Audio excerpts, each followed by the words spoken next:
The string quartet finished their prelude as guests settled into white folding chairs arranged across the manicured lawn of the Rosewood Country Club. My cousin David's wedding was everything he'd dreamed of: elegant, expensive, and designed to showcase the success he'd built in event planning. The late afternoon sun cast golden light across the ceremony space, where 200 guests had gathered to celebrate David and his fiancée Rebecca's perfect day. I sat in the back row wearing a simple black suit from Target, watching my family navigate the social hierarchy that had defined our gatherings for decades. At 32, David had built a thriving event planning business, specializing in high-end weddings and corporate functions. He'd been featured in Southern Living magazine twice, had a waiting list of clients, and never missed an opportunity to remind everyone how far he'd come from our working-class roots in rural Tennessee. Growing up, David and I had been inseparable. We'd spent summers at our grandmother's house in Nashville, sharing dreams of escaping small-town limitations and making something of ourselves. While other kids played sports or video games, we'd huddle around Grammy's old radio, analyzing every song, debating production choices, and imagining our names in album credits. David eventually channeled that creative energy into event planning, while I had chosen a different path entirely. The ceremony was flawless. Rebecca looked radiant in her custom Vera Wang gown, David beamed in his Italian tuxedo, and the photographer captured every moment with the precision of someone charging premium rates. The officiant, a family friend who'd known David since high school, spoke about love, commitment, and the journey that had brought two successful professionals together. When they kissed as husband and wife, the crowd erupted in applause, and rose petals fell like snow across the perfectly choreographed scene. During cocktail hour, I nursed a club soda and watched David work the crowd with the confidence of someone who'd found his calling. He moved seamlessly between conversations, discussing vendor recommendations with other wedding guests, sharing business cards with potential clients, networking even at his own reception. This was his world. Luxury events, six-figure budgets, clients who expected perfection and were willing to pay for it. The reception tent was a masterpiece of design, with crystal chandeliers suspended from the ceiling, ivory linens draped across round tables, and centerpieces of white orchids and eucalyptus that probably cost more than most people's monthly rent. David's business partners mingled with Rebecca's colleagues from the law firm, while family members clustered around the bar, catching up on years of accumulated news and gossip. "Alex." David's voice boomed across the patio as he approached with Rebecca still glowing in her wedding dress. "Glad you could make it, cuz." We embraced, and I could smell the expensive cologne he'd started wearing since his business took off. David had always been ambitious, but success had given him a polish that sometimes made me feel like we were from different worlds entirely. "Beautiful ceremony," I said sincerely. "You and Rebecca look perfect together." "Thanks, man." David's smile was genuine, but I could see the familiar mixture of affection and pity in his eyes. "Rebecca, this is my cousin Alex. The one I told you about." Rebecca's polite smile faltered slightly. She'd clearly heard stories about the family's struggling musician, the cousin who'd never quite figured out how to turn his passion into a real career. Her handshake was warm but brief, the kind of greeting reserved for relatives who meant well but hadn't quite found their footing in life. "Alex still plays music," David explained, his tone carrying that particular blend of encouragement and condescension that family members use when discussing relatives who haven't quite lived up to their potential. "Been at it for years. Real dedicated." "How wonderful," Rebecca said diplomatically. "Do you perform locally?" Before I could answer, David jumped in. "Alex is more of a behind-the-scenes guy. Studio work mainly. Still trying to find his big break, aren't you, buddy?" The phrase, "still trying," hung in the air like a diagnosis. It was David's polite way of acknowledging my career choice while simultaneously categorizing it as an extended phase rather than a legitimate profession. I'd heard variations of this introduction at family gatherings for 8 years, ever since I'd graduated from Belmont University and announced my intention to pursue music production professionally. "Something like that," I replied simply. Other family members began gravitating toward our conversation, drawn by the familiar rhythm of checking in on the family's ongoing concern. Uncle Pete and Aunt Martha approached with their drinks, followed by my parents and David's business partners. The gathering felt like an informal tribunal, with me as the subject of gentle but persistent inquiry about my life choices. "Alex." Uncle Pete clapped me on the shoulder with the enthusiasm of someone genuinely happy to see family. "How's the music business treating you?" Uncle Pete owned 3 hardware stores across Middle Tennessee and measured success in terms of consistent revenue and employee benefits. He'd built a solid middle-class life through hard work and practical choices, and he'd never quite understood why anyone would choose the uncertainty of creative industries. "Can't complain," I said. "Still working out of that little apartment studio?" Aunt Martha asked with the tone of someone hoping for better news. She'd visited my place once, seen the soundproofing foam on the walls and the mixing board that took up most of my living room, and had spent the rest of the evening suggesting more practical uses for the space. The studio setup looked chaotic to outsiders. Cables everywhere, multiple monitors, keyboards stacked against walls, but it was precisely organized for the work I did. "For now," I nodded. Mom moved closer, her maternal concern evident in the way she touched my arm. "Honey, you know it's not too late to consider other options. David always says he could use help with his business." David nodded enthusiastically. "Absolutely. Event planning is booming. I could teach you the ropes, get you started on the business side. Real money in it." His offer was generous and well-intentioned, but it carried the implicit assumption that my current path was a dead end requiring rescue. David had been making similar offers for 3 years, ever since his business had really taken off and he'd started earning what he considered serious money. "I mean, look around," David gestured at the elegant reception. "This one event brought in $45,000. And I've got bookings solid through next fall." The family had been having variations of this conversation for 8 years, ever since I'd graduated college and announced my intention to pursue music production professionally. They'd watched me work odd jobs to pay rent, everything from coffee shops to warehouse shifts, while spending every free moment in recording studios, mixing tracks and collaborating with artists they'd never heard of. "I appreciate that," I said. "Really? Think about it," David pressed. "I'm talking serious money here. Last month alone I cleared more than most people make in a year.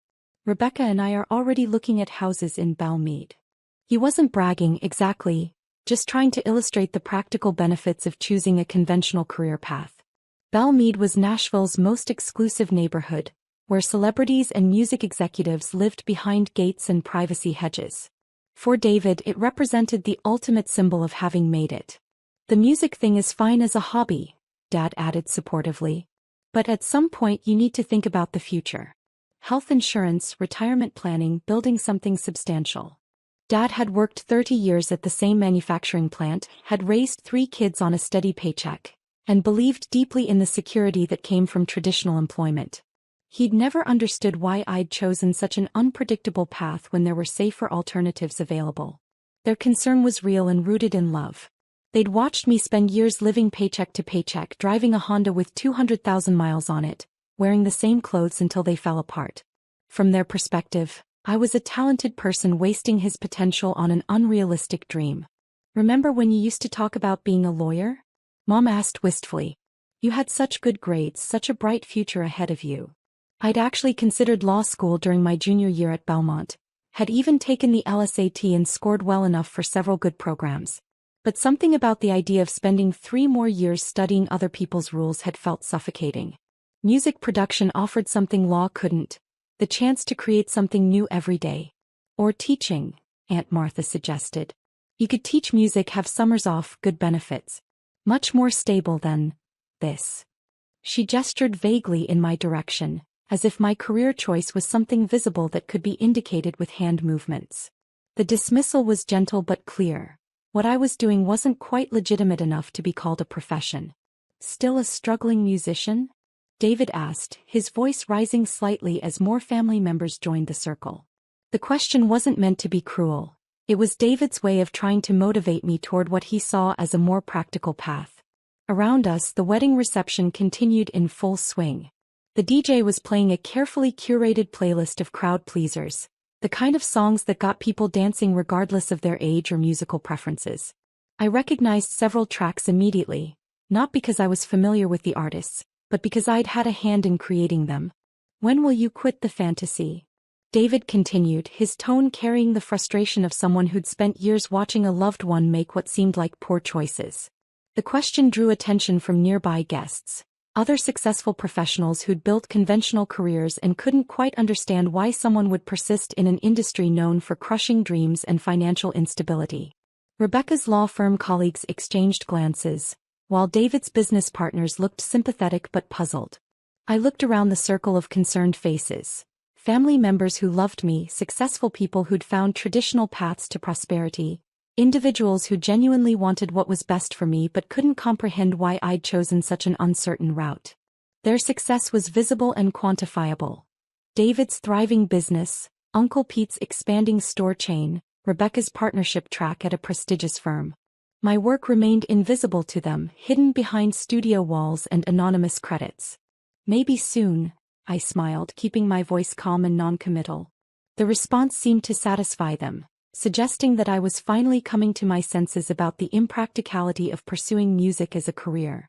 David nodded approvingly, while Mom looked relieved that I might finally be ready to consider more stable alternatives. "That's what I like to hear," Uncle Pete said, raising his bourbon. "Sometimes it takes time to realize what's really important." "Experience is the best teacher," Dad added philosophically. "Alex has always had to learn things the hard way." The conversation continued around me as family members shared stories of career changes, friends who'd found success in unexpected fields, and opportunities available for someone willing to apply their talents in more practical directions.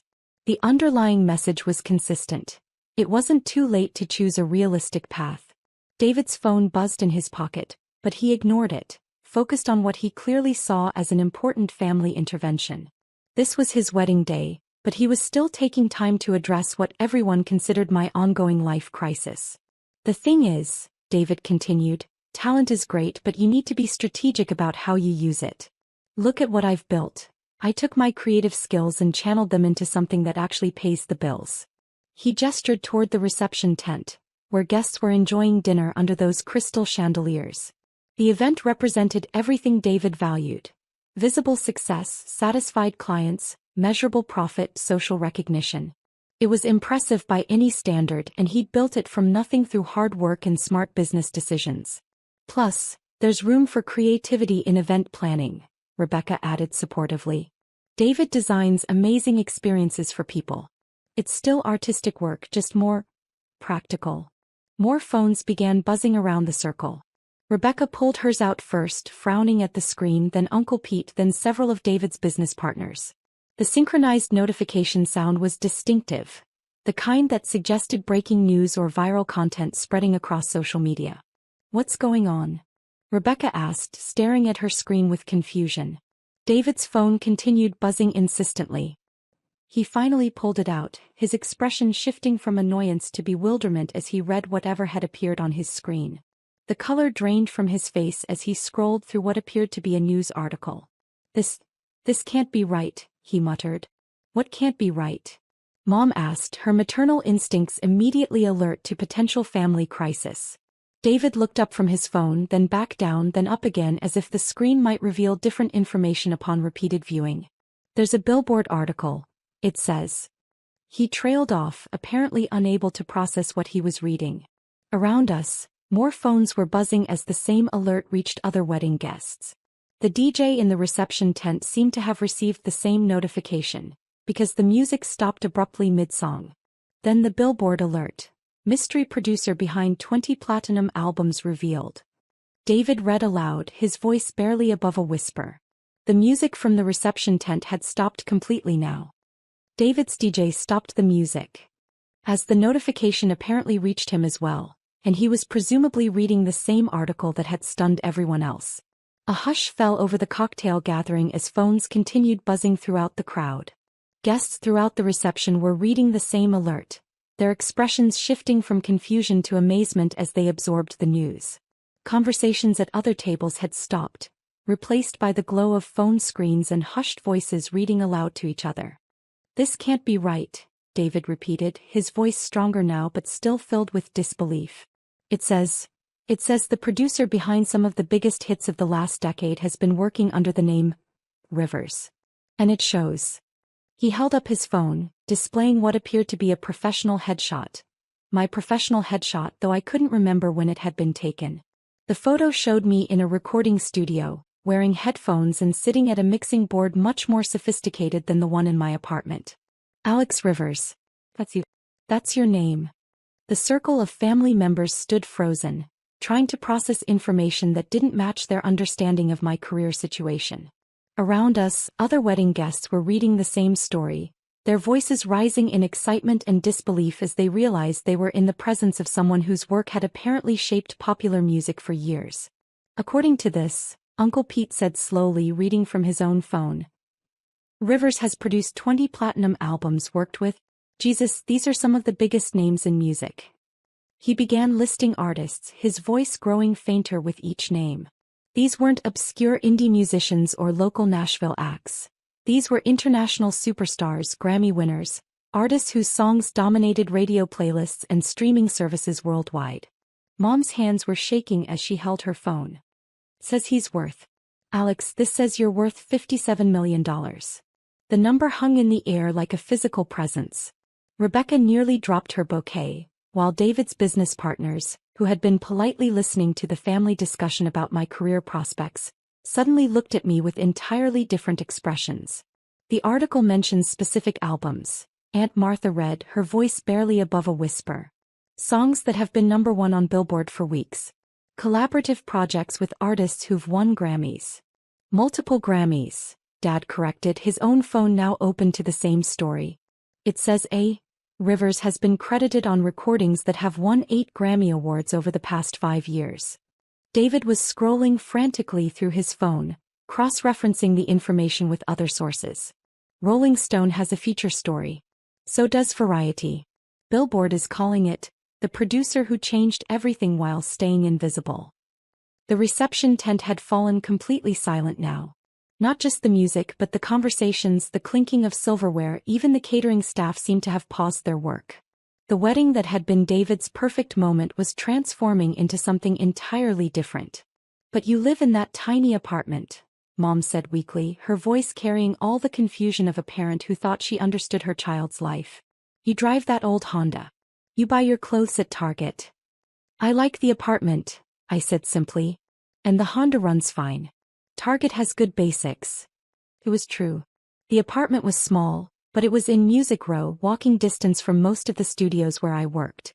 The Honda was reliable and anonymous. Perfect for someone who preferred to avoid attention. The clothes were functional and comfortable, which mattered more than fashion when you spent 18 hours a day in recording studios. This article mentions a private recording studio. Rebecca read from her phone, her legal training apparently helping her process complex information under pressure. A state-of-the-art facility that cost $2.3 million to build. It says you own it outright. The studio's important for the work, I explained. That was an understatement.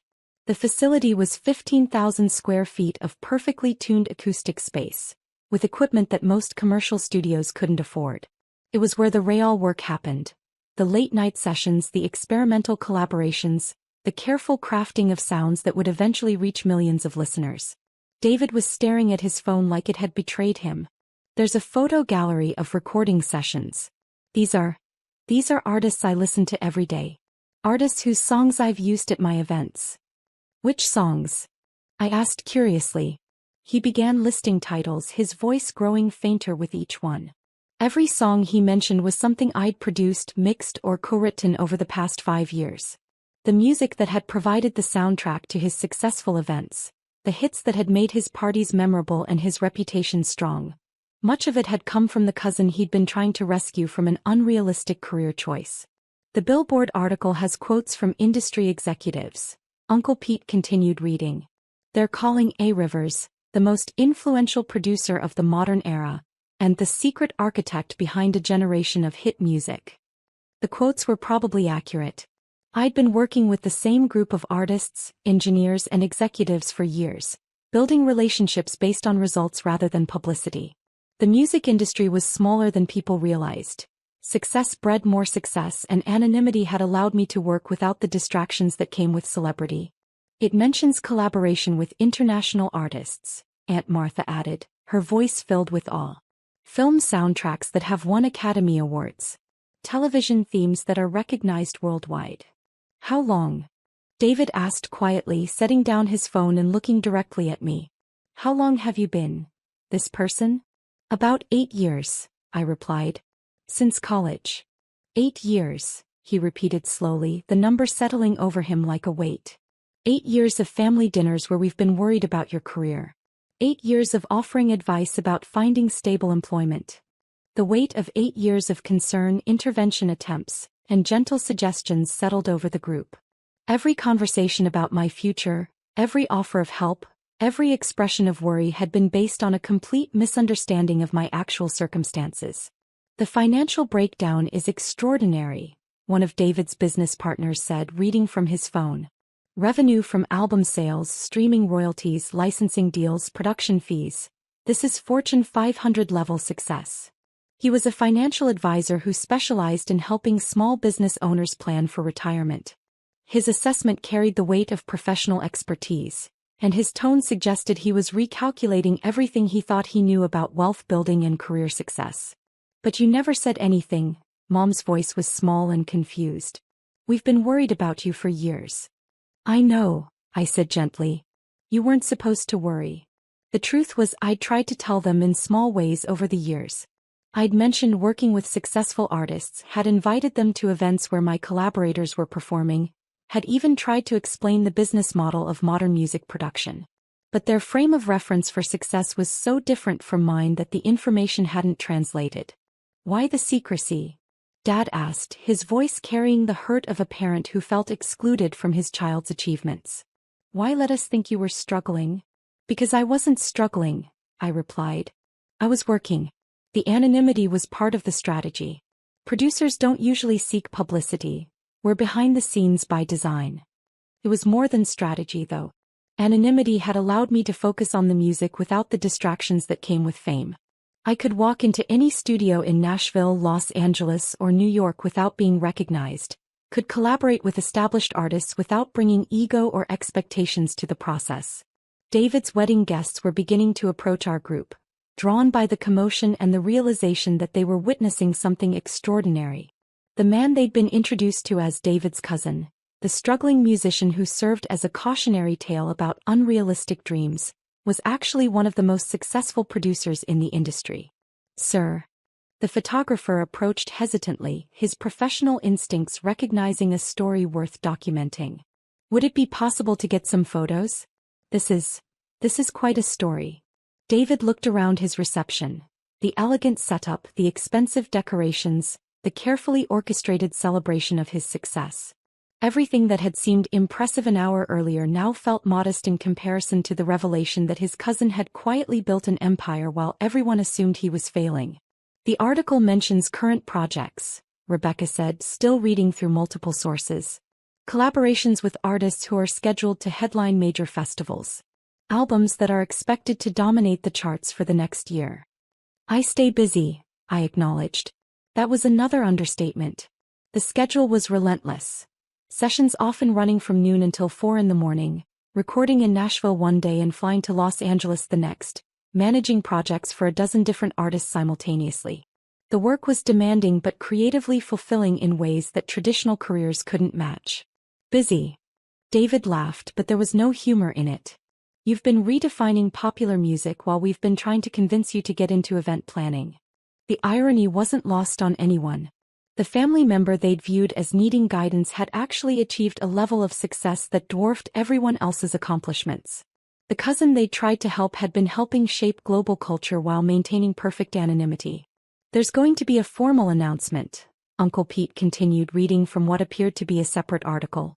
A press conference where you'll be recognized publicly for the first time.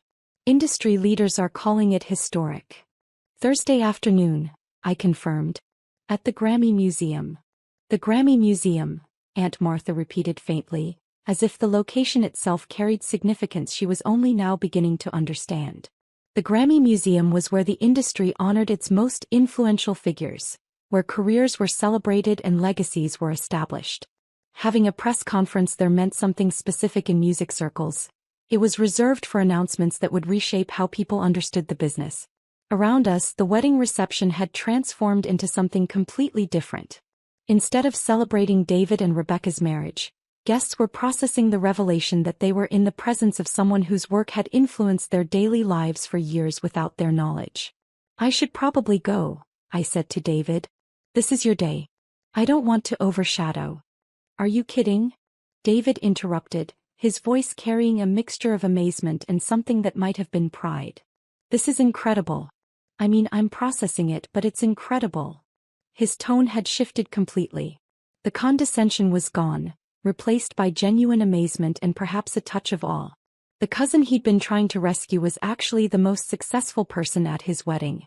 "The article mentions your next project," Rebecca said, still scrolling through her phone with the focused attention of someone trained to analyze complex information. "A collaboration that's expected to be the biggest album release of the decade." "Should be interesting," I said simply.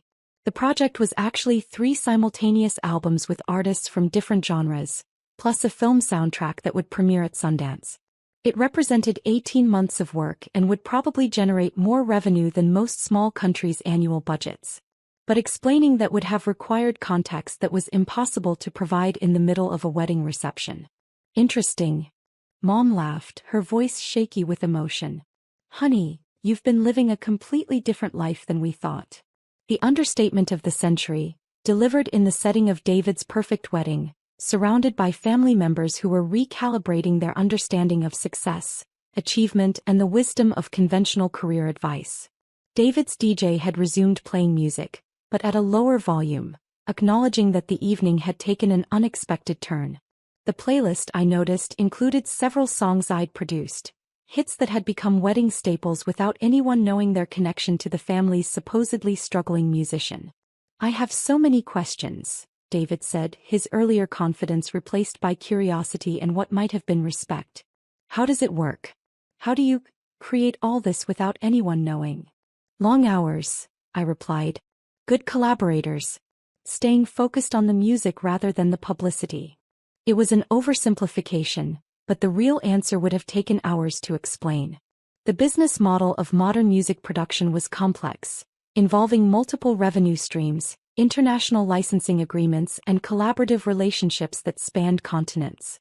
Success depended on understanding technology, psychology, business and art simultaneously. But the money, the success, the recognition, don't you want people to know? "The music speaks for itself," I said. "Whether people know my name doesn't change the songs." It was a philosophy that had guided 8 years of career decisions, 8 years of choosing artistic integrity over public recognition, 8 years of building something substantial while everyone assumed I was chasing an impossible dream. "Thursday's announcement will change that," Rebecca observed, her legal mind already processing the implications of public recognition. "Probably," I agreed. "But the work stays the same." The work was what mattered. The late nights perfecting a vocal arrangement, the technical precision required to layer instruments without losing clarity, the collaborative process of helping artists find sounds they didn't know they were looking for. Recognition was nice, but it was secondary to the actual creation. David's wedding would be remembered for many reasons. The beautiful ceremony, the elegant reception, the moment when a family discovered that their assumptions about success needed complete revision. But mostly it would be remembered as the night everyone learned that greatness doesn't always announce itself, and sometimes the person you're trying to help is actually the one changing the world. The photographer was documenting everything now, recognizing that he was capturing something unprecedented. The moment when a family's understanding of achievement was permanently altered by a Billboard notification. These photos would probably end up in magazines themselves, illustrating the human interest story of how success can hide in plain sight. As the evening continued, phones buzzed with interview requests from music journalists, congratulations from industry colleagues I'd worked with over the years, and social media notifications as the story spread across entertainment news. The reception that had been designed to celebrate David's success had become the backdrop for a revelation that redefined everyone's understanding of what success actually looked like. David raised his champagne glass as the sun set over the country club, casting long shadows across the manicured grounds. "To family," he said, his voice carrying new respect and perhaps a touch of humility. "And to never assuming you know the whole story." The toast was heartfelt, acknowledging both the celebration of his marriage and the discovery that the cousin he'd been trying to save had actually been the most accomplished person in the room all along. As the reception continued into the evening, I found myself surrounded by family members who were seeing me with completely new eyes. The struggling musician had become the mystery producer, the family concern had become the family success story, and the person they'd tried to help had revealed himself to be someone whose achievements made their own accomplishments seem modest by comparison. David's perfect wedding had become something even more memorable. The night his family learned that success comes in many forms, and sometimes the most extraordinary achievements happen in complete silence, recognized only by the millions of people who sing along without knowing who created the music that shapes their lives. The reception finally wound down near midnight, guests departing with stories they'd be telling for years. David and Rebecca left for their honeymoon in Italy, but not before David pulled me aside for a private conversation that lasted nearly an hour. He wanted to understand everything: the business model, the creative process, the decision to remain anonymous for so long. "I owe you an apology," he said finally. "No," I replied. "You owe me nothing.